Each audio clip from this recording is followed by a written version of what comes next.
Og þá það lið númer 8 sem skýrsla bæjarstjóra og Ásthildur Sturludóttir bæjarstjóri. Fer yfir helstu atriði í störfum sínum frá síðasta fundi bæjarstjórnar.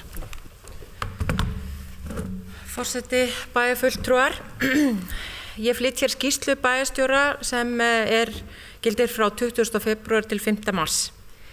Þann 20. febrúar þá heimsótti ég verkmenntaskólann og skoðaði skólann í leiðsögn skólameistara og endaði þar í hádegisverði sem nemendur reiddu fram. Og það var alveg sérstaklega gaman að heimsækja skólann og sjá þá blómlegu starfsemi sem þar ekki síst í verk- og tæknigreinum, og það var virkilega gaman að sjá það. En tilefni þessar heimsóknar var nýtnivika og var skólinn sérstaklega að leggja áherslu á umhverfismál. Þannig að það var mjög gaman að sjá það og sjá hvernig þau voru að vinna með efnivið og ekki síst í textildeildinni. Þennan dag og næstu 2 daga eftir fylgdi mér þýskur ljósmyndari sem heitir Jörg Lesser, en hann hefur verið að vinna verkefni sem heitir State in State, og þar sem hann fylgir bæjarstjórum, lögreglustjórum og dómurum í mismunandi löndum, og hann fylgdi mér og lögreglustjórunum hér á Norðurlandi og svo dómara í Reykjavík, og heimsótti sömuleiðis héraðsdóminn hér á Norðurlandi.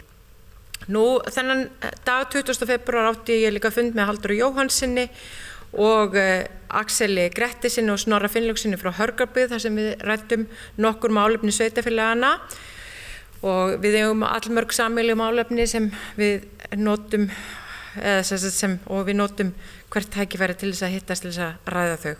Nú kvöldi þá flutti ég erindi á fundi Rotary Klúbbs Akureyrar starf bæjarstjórans. Þann 21. febrúar átti ég fund með Helga S. Gunnarsssyni hjá Rein fasteignafélagi, en Rein á ansi stórt eignasafn hér á Akureyri.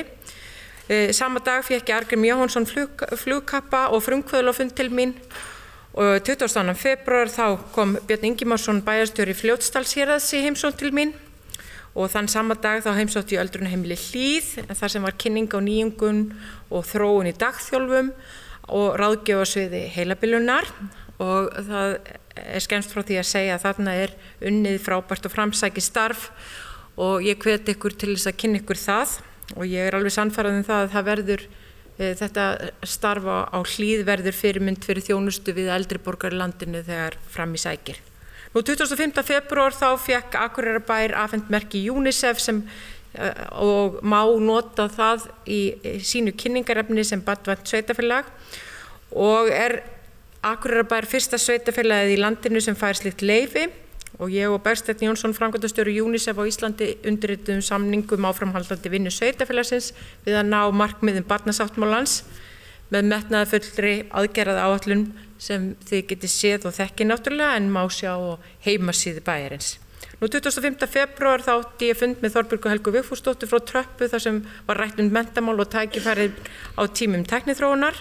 27. febrúar þá átti ég fund með fulltrúum Norðurorku, fulltrúum UMSA og Finni Ingva Kristinsinni, sveitarstjóra Eyjafjarðarsveitar, málefni brúarmannvirkja yfir Eyjafjarðar á sunnan við flugvöllinn. Nú 28. febrúar þá átti ég fund með Hrund Gunnsteinsdóttur, framkvæmdastjóra Festu, miðstöðum samfélagslega ábyrgð, og í kjölfarið þá undirrituðum við samstarfssamning sameiginlegan stuðning loftslagsyfirlýsingu Akureyrarbæjar og Festu, og þetta mun síðan verða staðfest allt á haustdögum þegar lýsa verður hér í september.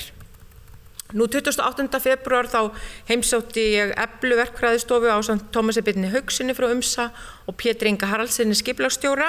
Þar hittum við Guðmund Þorbjörnsson, framkvæmdastjóra Eflu, Árna Svein Sigurðsson, svæðisstjóra, auk Friðriku Marteinsdóttur og Árna Gunnars Kristjánssonar. Þar kynnti Eflu fólk starfsemi fyrirtækisins, og þar ræddum við sömuleiðis verkefni tengt sveitarfélaginu og ýmislegt fleira.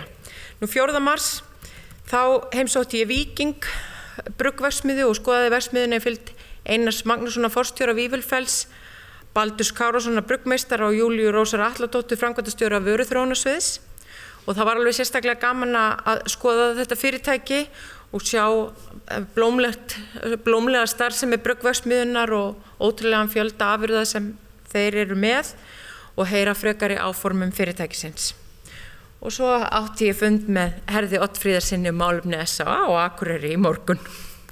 Takk. Takk fyrir þetta, Ásthildur. Þá eru eftirtaldar fundagerðir lagðar fram til kynningar. Það afgreiðslufundi byggingafulltrúa 21. og 28. febrúar, bæjaráð 21. og 28. febrúar, frístundaráð 20. febrúar, fræðsluráð 18. febrúar, skipulagsráð 27. febrúar, stjórn Akureyrarstofu 21. febrúar, umhverfis- og mannvirkjaráð 15. febrúar, velferðarráð 20. febrúar, en ég minni á að hægt að nálgast fundagerðir allra ráða og nefnda á heimasíðu Akureyrarbæjar og segi þá fundi slitið klukkan 19:09.